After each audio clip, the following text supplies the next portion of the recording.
Hello. So, how did you enjoy that new intro? Bit melodramatic, maybe?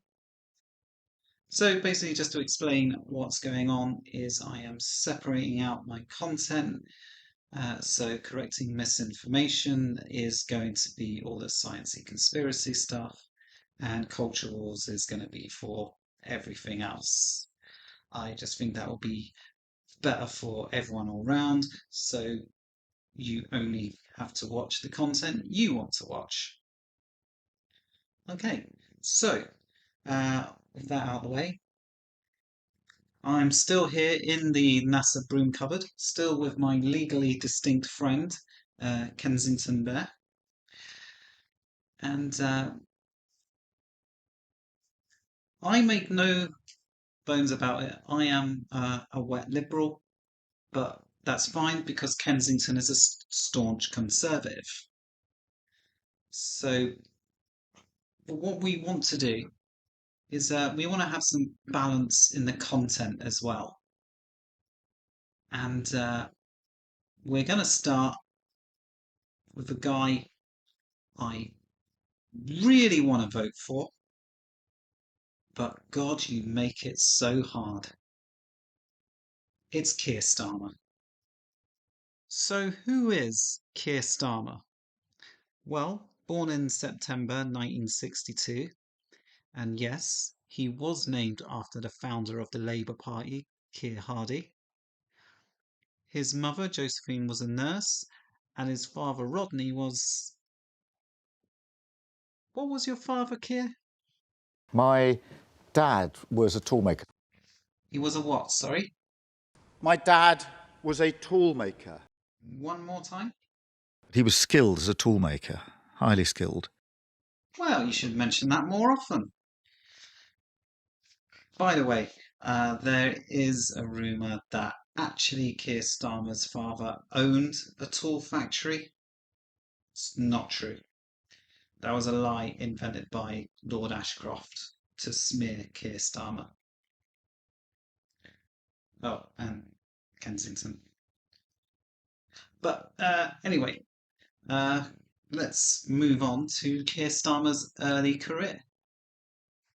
So Starmer qualified as a barrister in 1987, but first came to any real prominence in 1996 when he acted as part of the McLibel legal team for two environmental activists who were being sued by the McDonald's Corporation.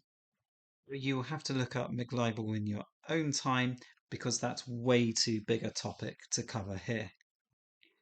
In 2008, Starmer literally reached the top of his profession when he became the Director of Public Prosecutions at the Crown Prosecution Service, a role he remained in until 2013. Then, in 2015, he left the murky world of law to become a part of the cesspit of politics when he became an MP for Holborn and St Pancras. Starmer then served as the shadow Brexit secretary under Jeremy Corbyn's opposition. Then, following Corbyn's 2019 election defeat, Keir Starmer became leader of the Labour Party in April 2020. It was a strange time for him to become the leader of the opposition, with the country in lockdown.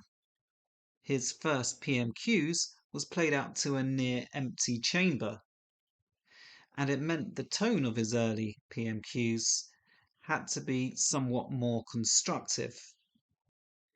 But as time has gone on, Starmer has gotten more relaxed with it, and is now far less robotic than he was when he first started.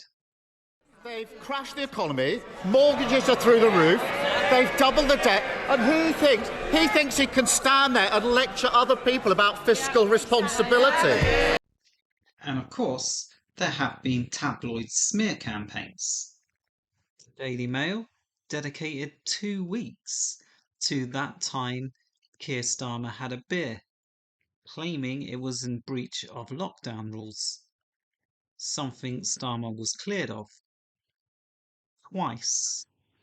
He was accused of failing to act over Jimmy Savile.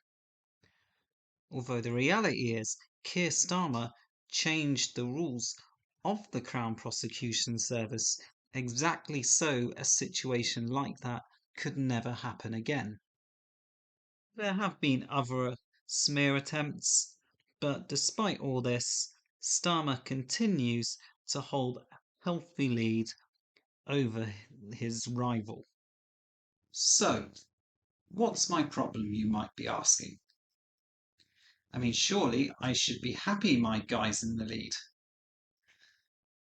Well, oh, hold on a moment. I don't want Kensington to hear this.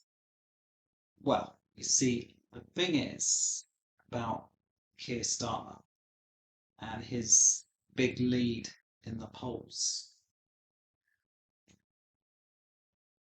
I don't think he's earned it. Yeah, sorry. I don't think he's done a lot. I think he's just let Tories be Tories, as they have gone from one crap Prime Minister to the next useless Prime Minister to the next rubbish Prime Minister. One of the criticisms made of Keir Starmer is that he flip-flops on his position, and that's not entirely wrong. He has already gone back on a lot of the promises he made when he became leader of the Labour Party. And just recently, he's got himself into a mess over a proposed 28 billion that was going to be spent on renewable technologies. You see, Starmer doesn't want to do anything that might put off the right-wing voters, but he runs a risk that he could take the left-wing vote for granted. If there is a spark of hope for the Conservative Party, it will likely come in the form of the Gaza conflict.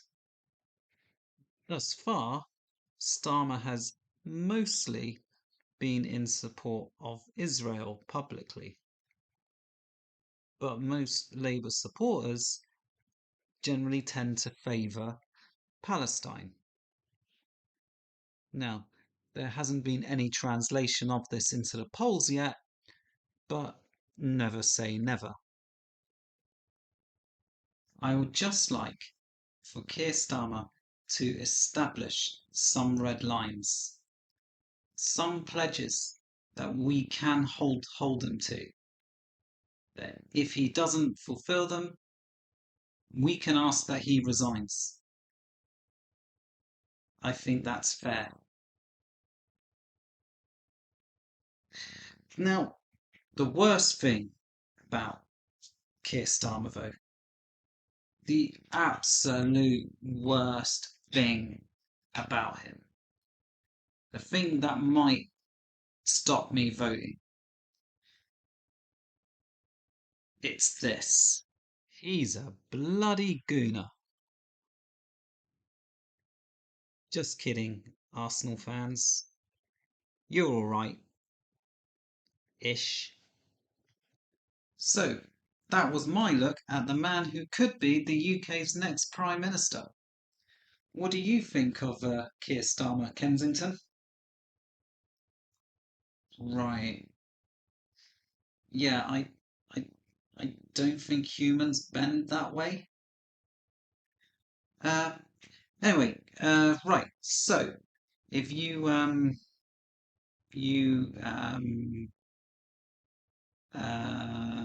Get a grip. sorry. Yeah, so if you did enjoy this, please feel free to like and subscribe.